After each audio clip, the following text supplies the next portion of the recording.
This mobile Vancouver store just started illegally selling cocaine, heroin, and meth. That's correct. There is a shop now open in East Vancouver that sells uncut, unadulterated substances, and it's illegal. Now, in Vancouver, there's a new law where you can obtain, well, you can have on your persons up to 2.5 grams. Was it 2.5, Cody?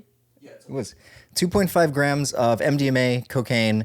I can't remember. There's a long list of them, but those are the two big ones. So it's legal, like not legal, it's decriminalized to have them. You're not going to get arrested if you have that on you. And that just launched this January. But selling them for potential profit, I mean, it says it's not for profit, but selling them for potential profit is very much illegal. And apparently there is an actual store where you can buy this shit to ensure that you're not going to die. Apparently this guy started it because he lost a brother due to drugs being cut or an overdose, and he's sober himself, and he's offering it as a solution. And the solution a lot of people have manufactured in their minds is, why don't we just make these substances readily available for people so they ensure that what they're taking isn't cut and they don't die? This is something that I'm on board with. I can't say I'm on board with doing something illegal. This guy's putting himself at massive risk, but the fact is people are going to take these drugs no matter what.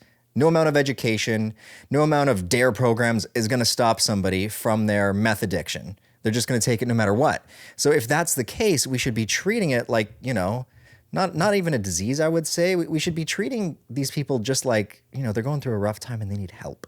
We shouldn't be turning them into criminals. The best way to help them would be obviously to find a way to stop them from doing the drugs. But if that's not possible, then the second best thing would be to make these substances readily available and make sure they're safe. So I'm going to read this article, and then in a future video, as long as it's open, we're going to hunt this store down and actually see what it's like. Anyway, a pop-up shop in East Vancouver offers people who use drugs a safe way to access them, but it isn't legal. Operating out of a mobile shop, aptly named The Drugstore, owner Jerry Martin sells a range of illicit substances that have been tested to ensure they are free from harmful cuts such as fentanyl, as well as buffs and adulterants. After parking his 26-foot camper trailer on Main Street between Hastings and Cordova Street, Martin made his first sale just after 6 p.m. on Wednesday, May 3rd. Wow, we're quick to this story. That was yesterday. But the advocate isn't hoping to make a profit. In fact, he's willing to risk going for jail if it means bringing awareness to an issue that has claimed the lives of his two brothers. Martin, who has been sober for the better part of 15 years, says he spent about 8 years on the street of downtown Eastside and knows how dangerous life can be for people who use drugs.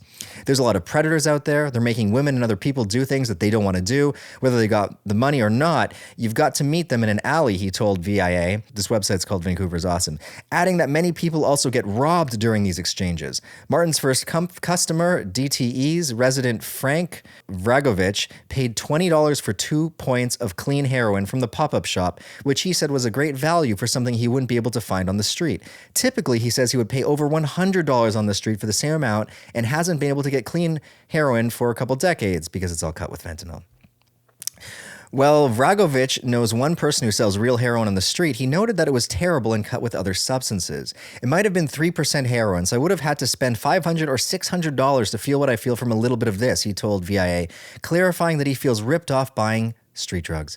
Instead of buying street heroin, Vragovich smokes fentanyl as a substitute. He said he would visit the store again to access clean heroin instead. After he got home, he planned to do half of the bag of heroin. Martin says the first day of opening was very busy, and he plans to set up in the DTEs 7 days a week during the day and at multiple locations across city in the evenings. Customers visit the drugstore in the Vancouver DTEs. I don't know what DTEs is. Do you know what that is, Cody? Downtown Eastside.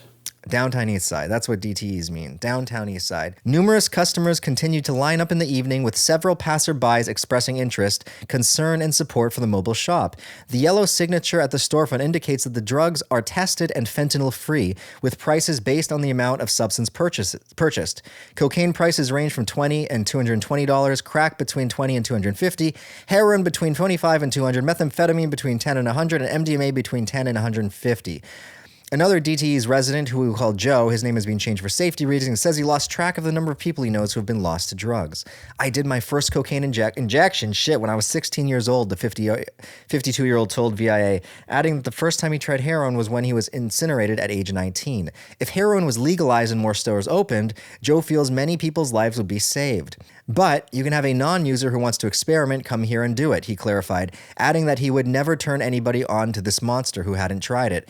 It's not a a gorilla or a monkey. It's a Sasquatch, a very, very big 12-foot Sasquatch that's evil. The BC government decriminalized the possession of small amounts of some illegal substances in January. People may carry a total of 2.5 grams of opioids such as heroin and fentanyl, as well as crack and powder cocaine, methamphetamine, MDMA, also known as ecstasy.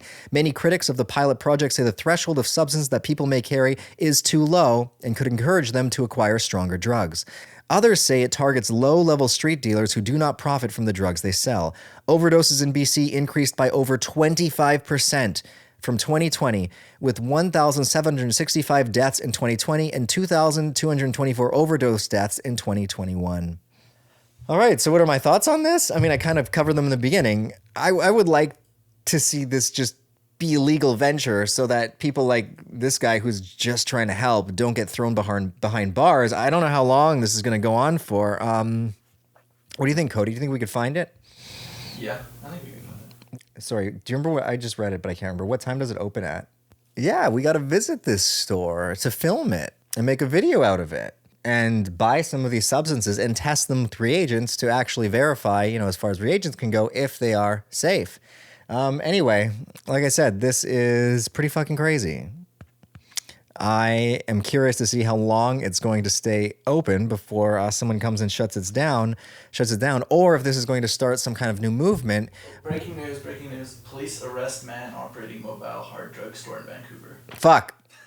Breaking news. Police arrest the man who's operating the mobile drug store. It lasted one day. Woo! Good job, buddy. Lasted one freaking day, and now it's gone. All right, let's do a quick update. I guess we won't be visiting. I'm sorry. I'm sorry for getting your hopes up. Wow. All right. Vancouver police say they have arrested a man operating a storefront selling illicit drugs, including cocaine, heroin, methamphetamine, MDMA.